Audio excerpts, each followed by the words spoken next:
Și zice, că, băi, pulă, nu fi pulă. Tu are mine încă vreo 7-18 milioane. Se pe cum să facă ei, Ghițucă, 2 livre, cum pula să fac? Și acum am luat bani de la ei. Că doar vine în pulă, și de-au scos și ce-ar ști tot. Cum să fac noi ea? Suferim mult. Dai 5 milioane înainte. Dar trebuie să o chem pe mamă ta. Da. Am spus că mama era în paluș.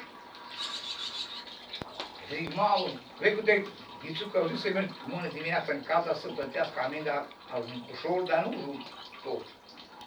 Da, polui Ghițucă, a format polui. Eu plătit 5 milioane amenda, mai dat încă 10, încă 5, și ea o dat 5 milioane, cu 15 milioane. Fii atent. Și când am dat că eu am dat bani pe jos. Nicușor? Da.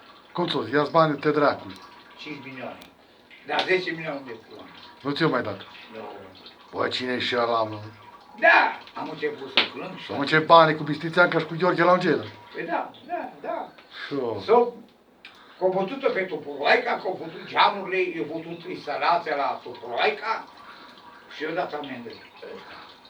Și-o. Cât i-o dat atunci? 15 milioane? Eu n-am luat bătaie din cauza lui de la Rovi, mă. Da, la el alt. Pleacă din în pala noastră, mă. Hai că-mi bag pula în gura ta, i-am zis. Hai că-mi bag pula în gura ta. Și acum Robi, și ce Robi? Ai avut dreptate, mă. Șali, ai avut dreptate. Și când am venit acasă, i-au rugat banii pe jur 5 milioane. Ei, la unde 10 milioane? În pulă, nu? Ei, Claudiu, te-ai supărat de mine, frate. Vezi, mai arde? Arde. Da, bă, așa am pățit, băi, Claudiu, frate. Vedea că vorbesc pe mine.